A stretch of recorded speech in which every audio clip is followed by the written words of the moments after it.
Tone Meant for Me, episode 38, Just Because You Don't Find Something Offensive.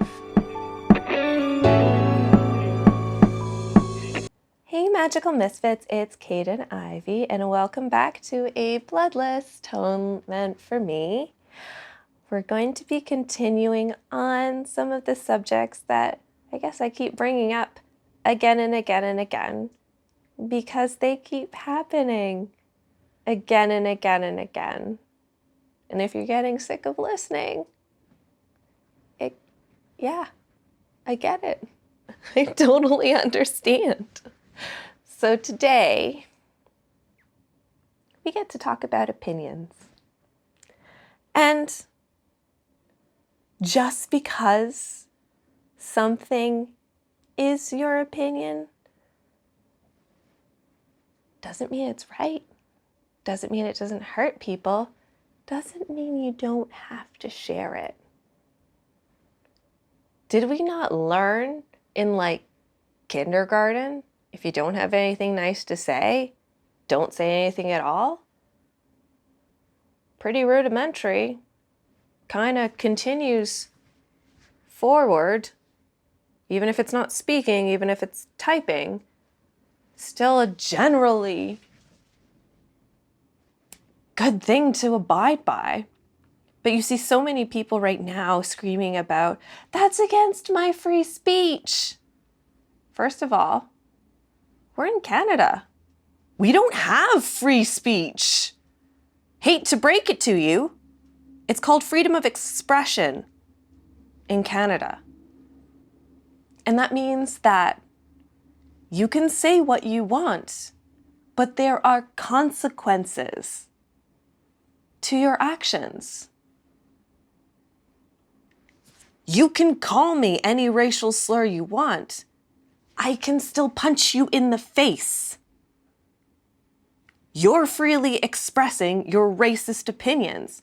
I'm freely defending myself against your hate speech. Freedom of speech and freedom of expression is to protect ideas and not to empower abusers. When I bring up things that might be problematic, or I'm discussing something that has hurt me, and someone says, well, I don't see it like that. Okay, you don't have to. Nobody's making you. But the way I see it might be different. Well, it's just my opinion. Why are you attacking my opinion? I'm not. But the funny thing is, the people who seem to be screaming cancel culture and freedom of speech and it's just my opinion seem to be the first people to shut other people's opinions down and to get so offended when people say, just don't. I'm allowed to. The rest of us aren't allowed to.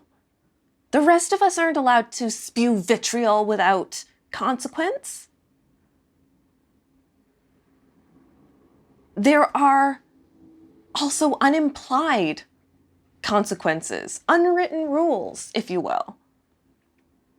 There are different power dynamics within conversations that put people on different standings, footings. So not everybody's on equal footing. And when you lord that over somebody else and to say, that's my opinion, how are you respecting their opinion or their boundaries?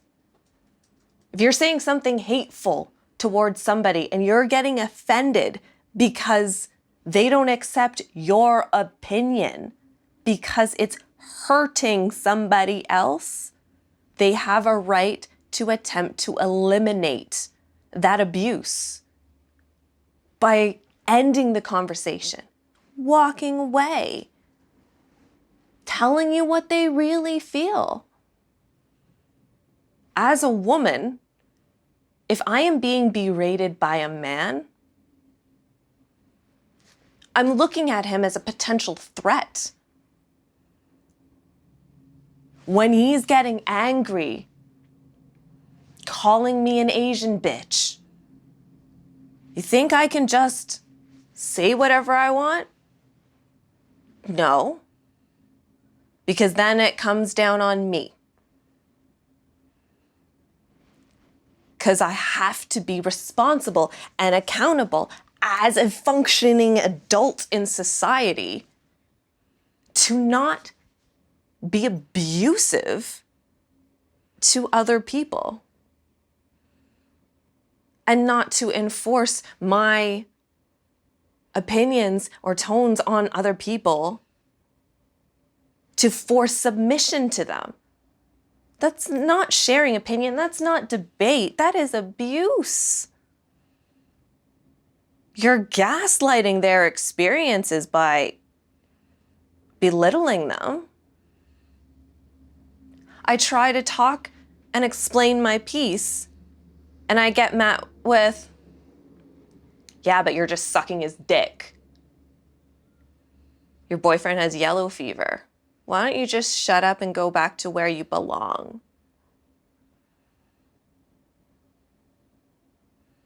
I have every right to say no, stop. Don't hurt people. You do not have the right to put down people like that. If you want to debate, debate.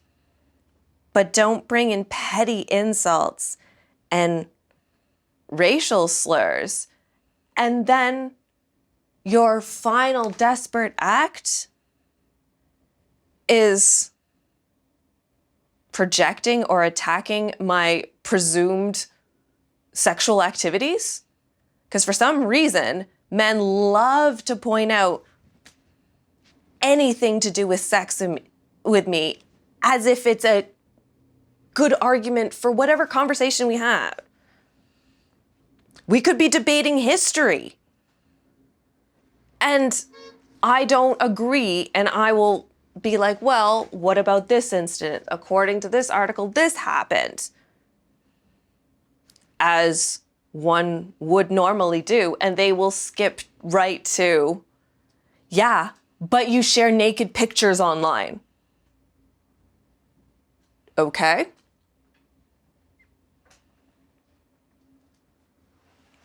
People ask me all the time why I do that.